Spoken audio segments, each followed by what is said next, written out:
Okay, there are a couple of things to say about that. Maybe I will start with my personal experience as a researcher. So, very important finding for me in this project was convincing myself that doing field work as a primary way of doing research is actually what it's like, what I'm enjoying the most, right? So this project was the last step in this process of recognizing this fact, because, well, for years I've been struggling for different reasons with this question, like how important is for me is conducting field work the anthropological way, let's say, right? More than a strictly sociological, but more anthropological way, in some less structured, less structured interviews, importance of participant observation, going deeper into context and talking to people. So I'm going out of this project being convinced that this is actually my method and my approach. Very valuable finding for me. Also. The second thing is obviously about teamwork. I mean, so I have the impression that despite the initial difficulties which we approached during the first years of this project, mostly due to the COVID pandemic and the way it affected the structure of our project, which was basically founded on these mutual visits, secondments, traveling, right? So it became impossible. This traveling thing became impossible at the beginning when the project was not even has not even started yet in the proper sense of the word. So we faced these difficulties, and when we went through it successfully, because after the COVID restrictions were lifted again, like we started traveling, we started meeting, we started discussing and working with each other in smaller teams, and this resulted in really a lot of great research efforts, collaborative and also comparative, where people worked, and this was the very important goal of this project. People worked not only on the contexts which they already knew, but also involved into like completely new context. For me, it was like an Armenian context, right? I had some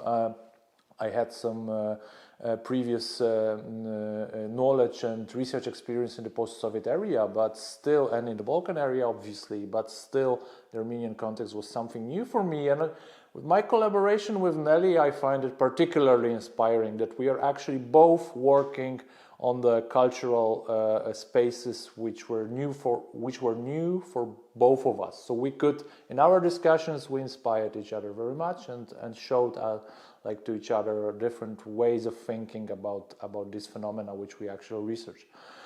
So it was also a very important experience. And what was the second part of the question? Looking back from the moment when the project is actually ending. Okay. Okay. A very complex question. Let me think how I can formulate this in a quick way. Because what happened actually throughout these 5 years, we started this project in 2018, now we're finishing this 2023. Like the situation in the region which we researched, which we studied, rapidly changed, right? It deteriorated very significantly. I'm talking about escalation in Nagorno-Karabakh. I'm talking about the war in Ukraine, which affects like whole our region, all our societies. I'm talking about the unrest in Pakistan.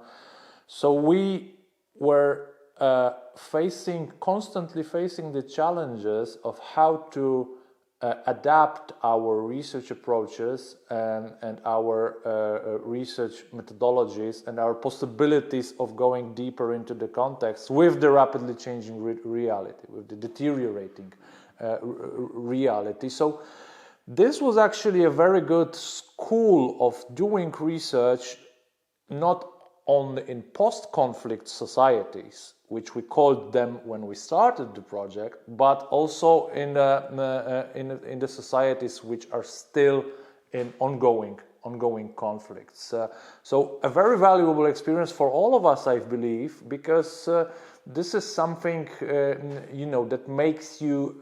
I mean, if you can survive and if you can adapt to a difficult field work, to difficult contexts, it makes you a really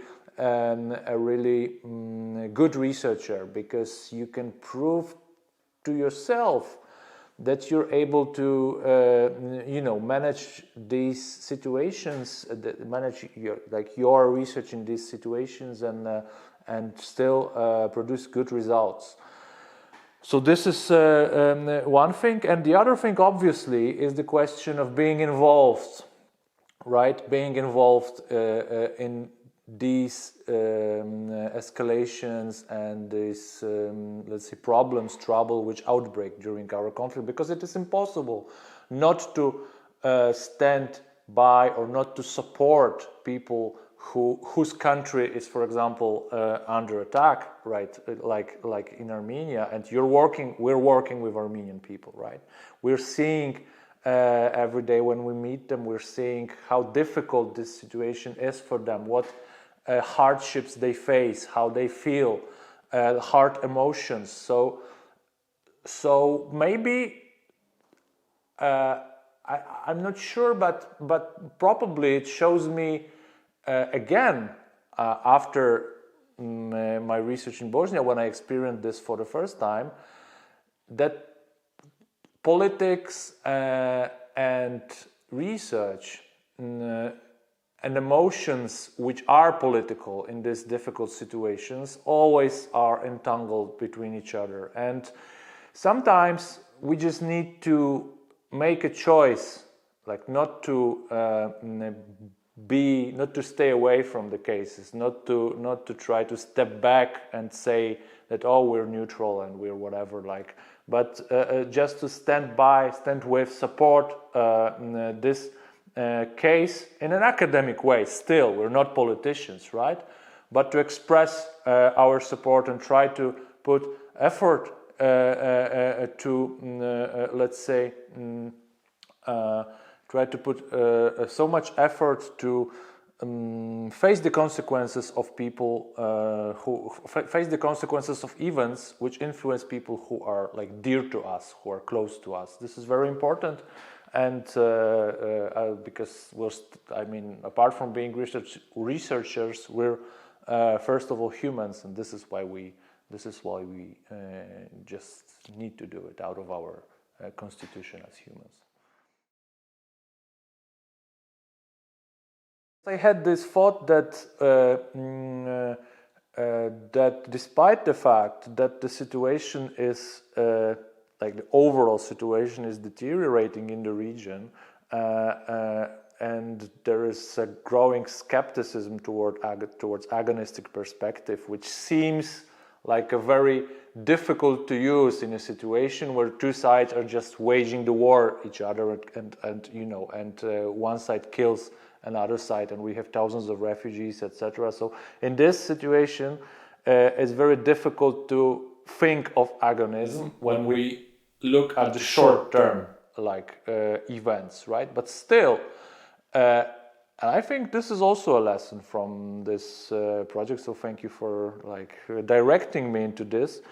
That no matter what happens, we should at least try to look, if possible, at the long-term perspective of the, let's say, evolution of our societies. Because even if the war is here and now, and even if terrible things happen, it doesn't mean that they will happen forever, that this is the only situation that is possible. So still trying to take a step, if it's only possible, just a little bit, taking a step beyond the here and now, keeps us, makes us keeps us maybe believing